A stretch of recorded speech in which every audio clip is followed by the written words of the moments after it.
So for more, let's bring in our pretty smart panel for the day. That's a very smart panel. Washington Post congressional reporter Marianna Sotomayor, Navin Nayak, President and Executive Director for the Center for American Progress Action Fund, and Republican strategist Brad Todd. So I'm going to open a conversation here that I bet you all have had with your own staffs, your own news editors, your own, which is anybody going to lead us out of this mess?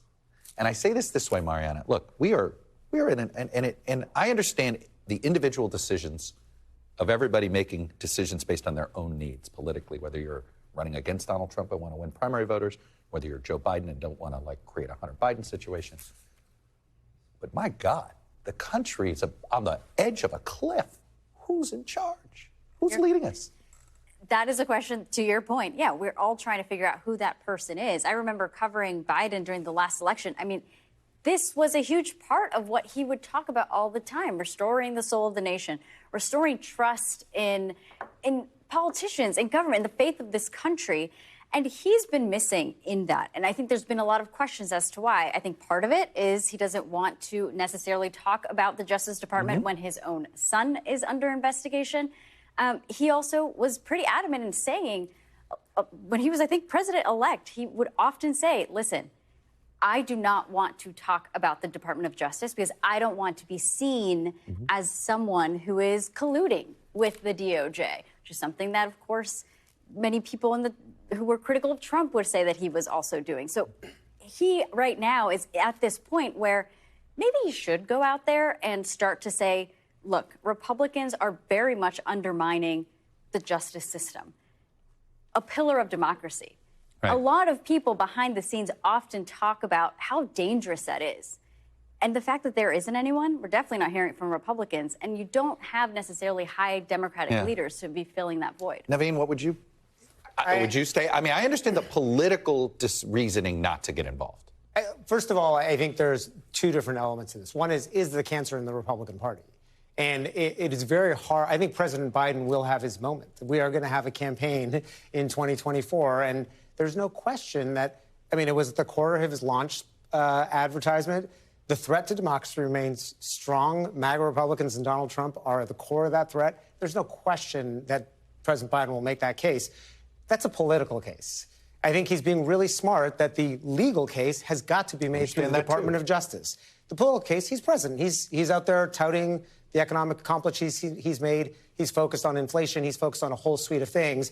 I think the political argument on this will come.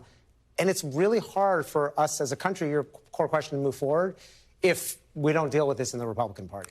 I get that. Wait a minute. But let me, I'm just curious. I do want to try to, we are at a moment and nobody is trusted to lead us out of it. Certainly not Donald Trump or Joe Biden. All institutions are in ill repute right now. Journalism's in ill repute. The law's in ill repute. The Catholic Church is in ill repute. You can name a big institution, and it's in ill repute in the country. It's not a time of trust. I think Joe Biden does bear some responsibility to that because he said he was going to bring us together. That was his number one priority. Then he's governed as a complete partisan. And let's don't let him say that he's offended by a White House that cooperates with the DOJ. After all, he was vice president when Eric Holder said he was Barack Obama's wingman, hardly an independent actor. So we don't need to let that pass. All right, but let me ask you this.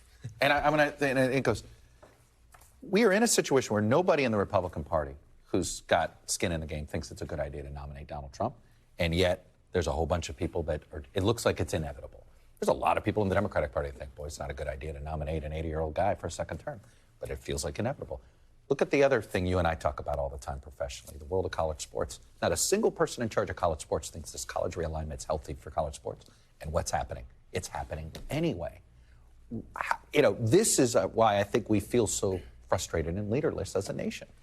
Well, it's certainly a polarized time on many fronts in the United States. And we all live on our smartphones every day. We all can be completely we individually know what the right thing to do is and collectively act like idiots, Navin. Yeah, I guess here's the part that I find is a talking point as opposed to truth.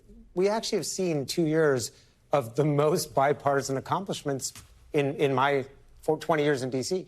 You weren't paying attention then. You weren't paying attention when Ted Kennedy and George gun violence. 30 years ago now. In the last 20 years. It's 25 years ago. Gun violence, on gay marriage, on manufacturing chips, Are you attacking go the down partisanship those- of Barack Obama? Is that what you're doing? My point is Joe Biden has been unbelievably successful, and the idea that it's not Joe not Biden fair, has done Brad, to say to be bipartisan. he You have governed- to do something that's important to the other side. Let me go to the other point on the Republican side, which is where again we know what the case is against Donald Trump. This isn't like some situation where we're all in the dark and the prosecutors got some sort of secret tape that we haven't heard. We know he called and pressured lawmakers. We know they set up fake electors to steal election. Why can't that alone be enough Because for more leaders in the Republican Party? The American people don't believe you should weaponize the criminal justice system against your political opponent. Full stop. Full stop. So you don't think there were... I'm telling you, the American public does not believe you should weaponize the justice. Well, that's not That's true. what you're asking for. Well, of course but I mean, majority of this country thinks if he's convicted of a felony that Trump shouldn't run. Well, I can tell you, though, that whether he should run or not, some of those feelings are about other things about Donald Trump. But this question remains, should you be able to prosecute your political opponent? Should partisan elected officials be prosecuted the other party in the middle of an election? The answer is no. Well, the problem is anyone above the law. Right. The problem is, Marianna, this is the frustration of all things Donald Trump. He's been doing this to the law since he was an adult. Okay, literally 20 years old with what he did with the federal judge. I mean, he dares everybody. Look, he made the Justice Department go through a subpoena for the classified documents because he wasn't playing by the same set of rules that everybody else was willing to play by. He always pushes the envelope more, forces people going, because, Brad, I do think generally you're right. I think most people are going, the last thing anybody wants to do is have this. But then he does, well, I'm going to push it even further and let's see what happens. Yeah. He sort of dares you to punish him. Yeah, and I think he's also really capitalized on the fact that he does have a base, to your point, that is really skeptical of government. They very much see this because of what Trump has been saying for a long time, that, yeah, as McCarthy says, every second and every chance he gets, that there is a two-tier justice system. And Trump's message has and will continue to be, look, they're coming after me, because if they're not coming after me, they're going to come after you. And that is something that has very much mobilized his base. I don't know if that's a general election winning message. It's not. I mean, look at these numbers here. There. The disconnect between Democrats, independents, and then the Republican Party on this is amazing. Look at these numbers. Should Trump face criminal charges for trying to overturn the election? 95-5 among Democrats, 57-37 among independents, which to me is the more important number there, and then it's 12-85 among Republicans. This is an unwinnable political situation, Brad, for the GOP. Well, I mean, it just is. We'll end up having a choice, though. We'll end up having a choice between Donald Trump, with all the questions that voters have about him, and Joe Biden's failed record on the economy. That's going to be a and whether he's fit to lead the country for 4 more years at his age. That's going to be a real question. They're identical in your poll. NBC News poll shows it's been identical in all these polls. They're unfavorable ratings. Right. So it's become the one and the same. I mean, Navin, I look at this. Joe Biden is no longer Donald Trump successfully turned Biden's last name into Clinton. Because if you look at Biden's numbers, they look like Hillary 16, not Biden 2020. I think there's a big difference there, though, is that you still see Biden's favorability, not his job approval, very different, right? Hillary Clinton in 2016, the dislike of Hillary Clinton, unfortunately, was much higher. Navin, I'd love to see that poll. It doesn't exist anymore. It used to be that way. Right. I don't see that anymore. No, what I mean is there's not this deep, intense dislike of the man. They actually think that he is trying hard, that there's a lot of the hard, I hear you, but look at how House Republicans have successfully weaponized the Biden brand. Yeah, no, they totally have. And even if you are talking about the legislative achievements, people have no idea. Like, polling has also showed that people don't know what the Inflation Reduction Act is or does or CHIPS. And House Democrats right now are very much trying to figure out with the DCCC, how are we going to talk about this if people legitimately because they don't have no a idea? president who does it. They don't think he's competent. They don't think he's competent to lead the country or be in charge of the economy. I thought about this prescription drug thing.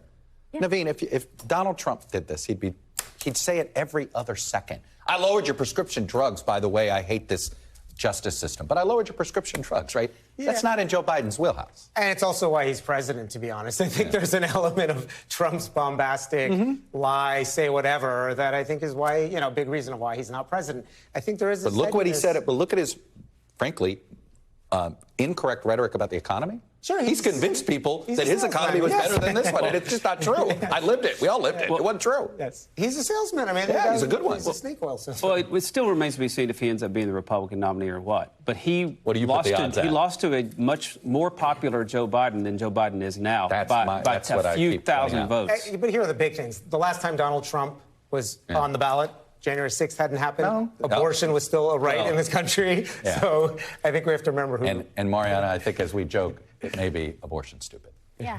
Oh, yeah. When all It is really said and could come down to that. And speaking of that, we're going to discuss that in a minute. This was lively. Thank you. I knew it would be a good one. Thanks for watching our YouTube channel. Follow today's top stories and breaking news by downloading the NBC News app.